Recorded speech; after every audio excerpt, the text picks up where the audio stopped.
जमदुवार समस्थियाव दिनैल' नङा जों फैबाय थाखायो दा बेयाव जेबादि नुदों जोङो दा बेवहाय जमदुवार समस्थिखौ हमथानो हानाय खुनु सक्तियानो गैला जोंना केन्डिडेटआबो थिग जाखाजोब्बाय उइलियाम नार्जारी बिथाङानो जागोन दिनै नुबाय थादों जोङो UPPLआ केन्डिडेटखौनो डिक्लेयार होनो हाया बेवहाय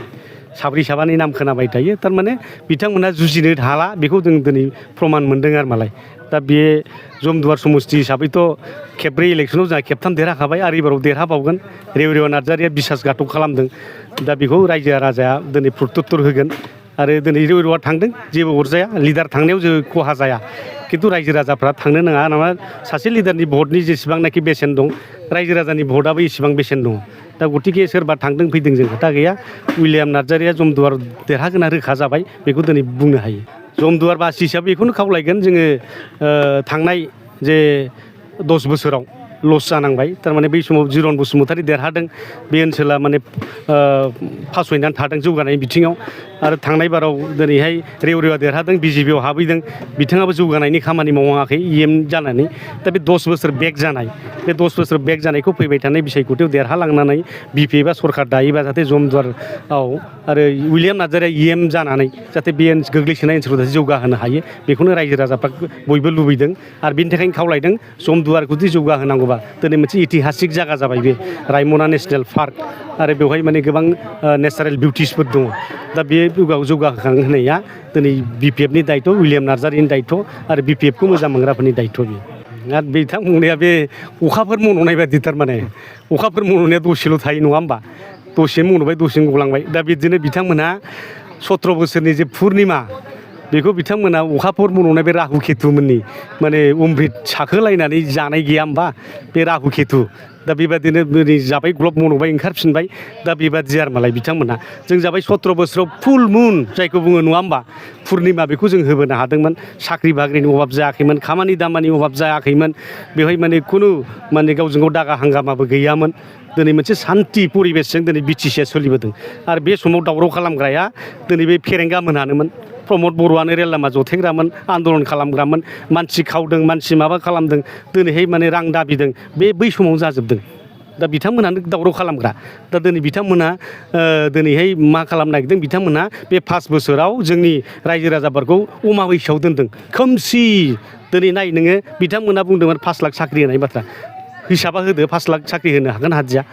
दिनै बिथांमोना बुंदों 2.5 लाख मानसिनो हा होबाय दिनै प्रमाना होथों 2.5 लाख मानसिनो हा पाट्टाखौ दिनै बिथांमोना माथो प्रमान होनो हादिया जोंनि RTI जेनोखि माबा कपि बेवहाय माथो 3000नि बाराखौनो जों मोनदिया आरो दिनै थिखा थुख्लिनि खामानि टेन्डार गैया मा गैया दिनै बिथांमोना होगासिनो दङ दिनै एग्रिकालसाराव दिनै नुबाय जोङो 152 कौटि इलिगेल भाबै सोरबा नुपुर साहानो हरनाय BTCनि बाहेराफ्रा मानसिफ्रासो मावगासिनो दङ आरो दाख्लै लेटेस्ट नुबावदों 3.5 कौटि मोनसे आरो 2.5 कौटि थाखानि मोनसे गुवाहाटीनि कन्ट्रेक्टरफोरनो दिनै माने साप्लायारफोरनो ट्रेक्टर साप्लाय होदों बिथांमोना आरो बेबो टेन्डार जायाखै ओरैनो होदों होमबा बे सिस्टेमजों थांदों नामा दा बिथांमोनहा दिनै जाख्ल'नाय गैयै सरकारा दिनै मन'गासिनो दङ बेखौसो बुजिगोदों जोङो दा बिथांमोनहा अमाबैसा खालामगासिनो दं साख्रि बाख्रि होनो हाया प्रत्येक रबिबाराव क'क्राझाराव इन्टारभिउ जाबाय थायो रिजाल्ट गैया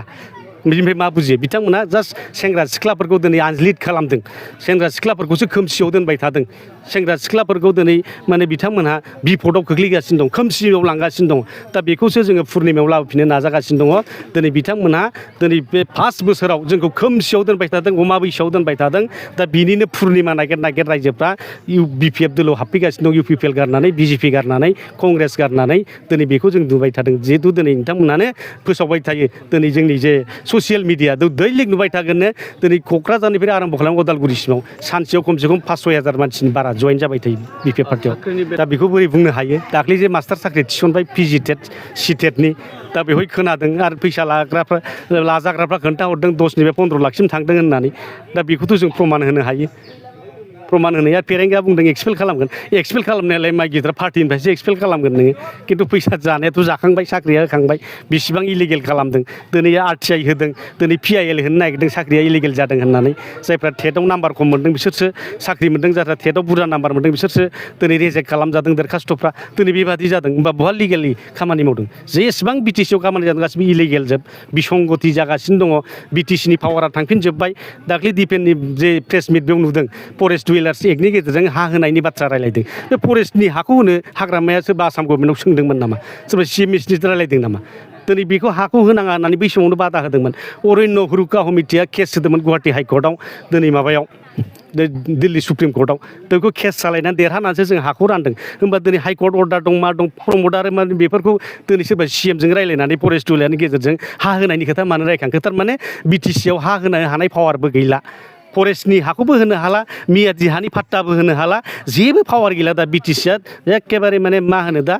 गथ' गोरलै जास्ट माने खिसुआ माने संग्रायाव उन्दुनाय बिदिसो जानानै थाफिनबाय आरो मालाय दा बे पावारखौनो मोनफिननो जोंनो हानि फाट्टा होनो हानाय फरेस्टनि हा होनो हानाय साख्रि बाख्रि होनो हानाय जों आयेन बानायनो हानाय जे बे जोंनि BTCनि साख्रि बाख्रिखौ BTCआनो मोननाय BTCनि महल कुवारिफोरखौ BTCनि मानसियानो मोननाय ट्रेक्टर साप्लाइ जेखुनु लेखा साप्लाइ जेखुनु जाया साप्लाइ कम्बल साप्लाइयानो जा मुसारि साप्लाइयानो जा BTCनि मानसिया मोननाय बेखौ जों खालामनो दिनै ओंखारगासिनो दङ